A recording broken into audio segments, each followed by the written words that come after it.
दोस्तों, GTL infra की बात करें तो स्टॉक लगातार दौड़ रहा है और ₹1.5 से जो स्टॉक ने दौड़ना शुरू किया था वह अपर सर्किट में ही ₹4 को क्रॉस कर चुका है। बहुत जबरदस्त तेजी बनी है और यह अकेला जीटीएल नहीं, ऐसे बहुत सारे स्टॉक हैं जिन्होंने जबरदस्त दौड़ लगाई है और यहां पर बाजार लगातार दौड़ रहा है।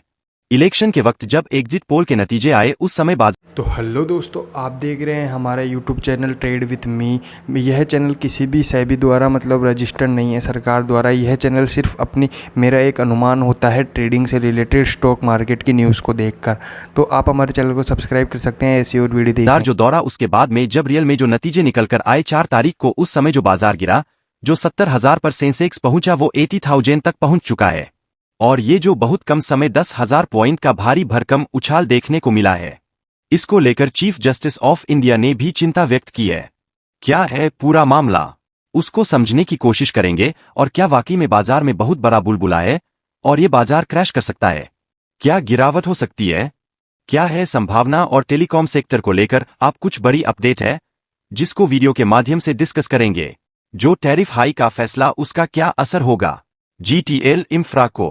वैसे कंपनी लॉस में, क्या यह स्टॉक ऐसे ही अगर अपर सर्किट में ₹10 तक जा सकता है या फिर वापस यह ₹1 के आसपास आ सकता है, समझने की कोशिश करेंगे इस वीडियो के माध्यम से। लेकिन उससे पहले अगर आप पहली बार हमारे चैनल पर आए तो चैनल को सब्सक्राइब कर दीजिए, एक मेल आइकॉन दबा दीजिए ताकि जब भी नया वीडियो बने पहला नोटिफिकेशन आपको मिले। वीडियो पसंद आए तो लाइक जरूर कीजिए।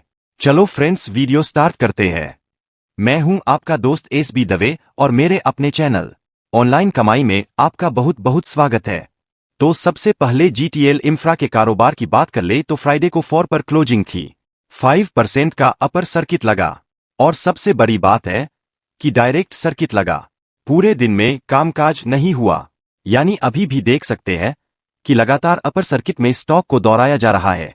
पिछले 5 साल का अगर रिटर्न देखें तो 416% है, यानी जिसने 5 साल पहले निवेश किया उसका रिटर्न ठीक ठाक है और अच्छा है। 3 ईयर के हिसाब से कोई खास तेजी नहीं बनी, मात्र 96% का ही पॉजिटिव रिटर्न है। लेकिन पिछले 1 साल में जो निवेश किया वह 416% के आसपास, यानी 5 साल के आसपास के जो रिटर्न और 1 साल के आसपास का रिटर्न बिल्कुल एक जैसा। इसका मतलब बीच में इस स्टॉक ने कोई खास प्रदर्शन नहीं किया, सीमित दायरे में ही ट्रेड किया स्टॉक है। यह पिछले 2-3 साल में देखे तो 1 से ₹1.5 के आसपास था। अभी पहली बार जब स्टॉक काफी ज्यादा दौड़ा है, पिछले 3 महीनों में आप पर 100% की तेजी बनी है, लेकिन पिछले 1 महीने में 175% का बम्पर रिटर्न दिया है, यानी स्टॉक लगातार दौड़ा और पिछले 1 महीने में लोगों को मालामाल कर गया। 1 डे के हिसाब से 5% की तेजी है और काफी जबरदस्त दौर है। अभी जो बड़ी तेजी बनी है बाजार में, इसको लेकर हमारे जो चीफ जस्टिस ऑफ इंडिया है DY चंद्रचूड़, उन्होंने यहां पर चिंता व्यक्त की है कि बाजार जिस तरह से रिकॉर्ड हाई पर पहुंच गया है 80,000 के स्तर पर, उनका कहना है कि इस समय सावधानी बरतने की जरूरत है। खासकर सेबी और स्टेट सिक्योरिटी अपीलेट ट्रिब्यूनल को इसमें खास ध्यान रखना चाहिए। सर तक जो है सतर्कता बरतनी चाहिए। तो मुख्य न्यायाधीश DY चंद्रचूड़ ने सेट के नए परिसर का उद्घाटन के उसके मौके पर कहा कि शेयर बाजार की रैली पर उन्होंने कहा कि BSE 80,000 के स्तर को पार कर गया। यह जो पल है यह उत्साह भरने वाला है, लेकिन साथ में भारत नए दौर में प्रवेश कर रहा है। साथ में यह जो इस समय जो सेबी हो या फिर सेट, उनको इस समय खास सावधानी बरतनी है, कोई किसी प्रकार का गलत न हो जाए जिससे बाजार एक तरफा दौड़ रहा है। इसमें अगर किसी प्रकार की कोई प्रॉब्लम है तो लोगों को भारी नुकसान हो सकता है। और इसीलिए क्या यह वाकई में बाजार में एक अच्छी तेजी है, हेल्दी तेजी है, या फिर इसमें किसी प्रकार का कोई खेल है, इसको समझने की जरूरत है। तो कुल मिलाकर यह जो कम समय जो बड़ी तेजी बनी है, इससे काफी ज्यादा लोगों के कान खड़े हो गए।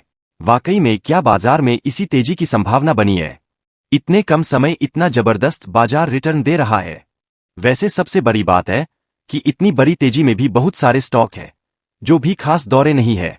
कुछ स्टॉक है जो लगातार दौड़ रहे हैं, या उनको कैसे दोहराया जा रहा है, जिसमें जीटीएल इंफ्रा भी शामिल है, जिसको एक तरफ से ऑपरेटर लगातार दौड़ा रहे। और इसमें आपको खास ध्यान रखने की जरूरत है कि कभी भी इसमें फिर वही लोअर सर्किट का दौर भी शुरू हो सकता है। वैसे जीटीएल इंफ्रा के लिए जो एक प्लस पॉइंट है कि जो टेलीकॉम कंपनियां तीनों ने मिलकर टैरिफ हाइक करने का फैसला किया, जिसकी वजह से करीब सालाना 47,500 करोड़ रुपए कस्टमर के पास से एक्स्ट्रा जाएंगे। इन टेलीकॉम कंपनियों के पास तो टेलीकॉम ऑपरेटर के पास पैसा जाने का मतलब यह है कि इसका जो हिस्सा है वह बनतेगा। टेलीकॉम टावर कंपनियों के बीच में भी क्योंकि प्रॉफिट होगा तो उनको भी हिस्सेदारी मिलेगी, क्योंकि जब ये कंपनियां लॉस में जाती है तो टेलीकॉम टावर कंपनियों को भी समय पर पैसे न मिल पाते, कर्ज बढ़ जाता है। तो अब एक तरह से यह एक अच्छा मौका और 5G सर्विस आ रही है तो फिर से फायर सर्विस के लिए सभी टेलीकॉम ऑपरेटर के पास यह अभी संभावना है कि उनको जाना पड़ेगा। टेलीकॉम टावर कंपनियों के पास उनसे सेवाएं लेने के लिए उनको सेवा शुल्क चुकाना होगा। तो यह एक अच्छा मौका इस सेक्टर के लिए। सरकार की तरफ से भी इस सेक्टर को पूरा प्रोत्साहन दिया जा रहा है। अब आप समझ सकते हो कि 5G के मामले में पिछड़ने वाली वीआई के पास भी काफी ज्यादा फंड आ चुका है तो वह अपनी सर्विस शुरू करेंगे। तो अब आप समझ सकते हैं कि ऐसे में GTL इंफ्रा जैसी टावर कंपनियों के लिए भी बेनिफिट तो है ही। जो कंपनियां लगातार उनको पैसे नहीं चुका पा रही, वीआई जैसी वह कंपनियां भी पैसे चुका देंगी और जो रिवेन्यू बढ़ेगा उसमें हिस्सेदारी बढ़ेगी। तो ऐसे में टेलीकॉम टावर सेक्टर के लिए भी संभावना, बहुत सारी संभावना पॉजिटिव तो बनी हुई है, लेकिन साथ में रिस्क है छोटे पेनी स्टॉक के लिए, क्योंकि आप देख सकते हैं स्टॉक लगातार दौड़ा है तो बिजनेस के हिसाब से तो थोड़ी सी फेयर वैल्यू के हिसाब से वृद्धि तो समझ में आती है, लेकिन एक ही महीने में 150% का बड़ा रिटर्न होना यह एक थोड़ा सा डाउट क्रिएट करता है और इसीलिए आपको खास सावधान रहने की जरूरत है। अब यहां पर जो बड़ी अपडेट निकल कर आ रही है, डिजिटल इंफ्रास्ट्रक्चर प्रोवाइड एसोसिएशन, जो एक एसोसिएशन है टेलीकॉम इंफ्रास्ट्रक्चर सेक्टर का, उन्होंने सरकार से मांग की है कि बहुत जल्द यहां पर टेलीकॉम सेक्टर में अर्जेंट रिफॉर्म की जरूरत है और यहां पर सरकार से करीब $200 बिलियन के आसपास यहां पर मदद की जरूरत है। टेलीकॉम सेक्टर में बड़े रिफॉर्म की जरूरत है तो टेलीकॉम सेक्टर डिजिटल ट्रांजैक्शन के लिए सबसे बड़ा जरिया है। टेलीकॉम सेक्टर के बिना किसी भी प्रकार से डिजिटल ट्रांजैक्शन हो नहीं सकते, तो जीडीपी ग्रोथ के लिए सबसे मुख्य जरिया, और इसके लिए सरकार को बड़ी मदद करनी चाहिए, क्योंकि अगर इंडिया को $5 ट्रिलियन की इकोनॉमी बनना है तो इसमें जीडीपी जो शेयर है उसमें टेलीकॉम सेक्टर का सबसे बड़ा योगदान होगा। और ऐसे में टेलीकॉम सेक्टर के लिए यह जो एसयूसी इसने डिमांड की है सरकार से कि इस डिजिटल सेक्टर के लिए सरकार कुछ रिफॉर्म लाए, कुछ सब्सिडीज दे, सरकार की तरफ से जो आने वाले समय में और कुछ स्कीम लाई जाए जिससे टेलीकॉम सेक्टर को मजबूती मिले, बल मिले। नई टेक्नोलॉजी आ रही है 5G की, इसके अलावा देखें तो आर्टिफिशियल इंटेलिजेंस की, जिसके लिए सरकार की मदद की जरूरत है। तो यहां पर डिमांड की गई है कि जो इनपुट क्रेडिट टैक्स जो दिया जाता है उसके ऊपर कुछ बेनिफिट दे, जीएसटी के अंदर राहत दी जाए। तो यहां पर करीब देखें कि सरकार से यहां पर करीब 18,000 करोड़ के रिलीफ की डिमांड की गई है दीपा की तरफ से। तो यह बजट इस बार आने वाला है और बजट के लिए यहां पर टेलीकॉम सेक्टर ने भी डिमांड की है कि जीएसटी में उनको राहत दी जाए और जो सबसे बड़ी बात है टैक्स के इस दायरे में भी उनको कुछ छूट तो मिले, साथ में कुछ इंसेंटिव प्रदान किए जाए, क्योंकि जीएसटी के अंदर अगर आप राहत मिलती है तो इस सेक्टर को बहुत बड़ा बूस्ट मिल सकता है। साथ में अगर आप देखें तो इलेक्ट्रिसिटी और एनर्जी के लिए नए जरिया तलाशे जाए, जिसमें आप देखें तो क्लीन एनर्जी को अपनाना है सभी को, तो सरकार इसके लिए भी सब्सिडी दे। तो इस तरह से बहुत सारी डिमांड की गई है। सेक्टर को मजबूती देने के लिए आने वाले में सरकार इसके ऊपर क्या फैसले लेती है, लेकिन सबसे बड़ी जरूरत है कि सरकार एक तरह से इस सेक्टर को लोन इजीली रूप से मिल पाए, उसके ऊपर ध्यान देने से ग्रांट मिल पाए और दूसरी और भी मदद मिल पाए। अब यहां पर जीटीएल के लिए कुछ कमजोरियां, बहुत ज्यादा रिस्की है, उसको हमें देखना चाहिए, जिसमें आप देख लो कि company has low interest coverage ratio, इसके अलावा company has deliver poor sales growth of 1.7% minus over past 5 years promoter holding below 3.2% जो वेरी लो है।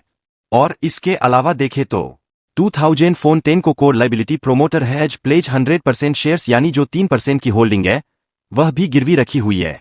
डेटा डिजाइन इंक्रीज हुए जबकि 46.2 डे से बढ़कर 42 डेज हुए और कंपनी की कॉस्ट बोरोइंग काफी हाई है, तो यह बहुत बड़ी रिस्क है और कंपनी ऑलरेडी लॉस में है। तो इसीलिए आपको इसमें सावधान रहने की जरूरत है।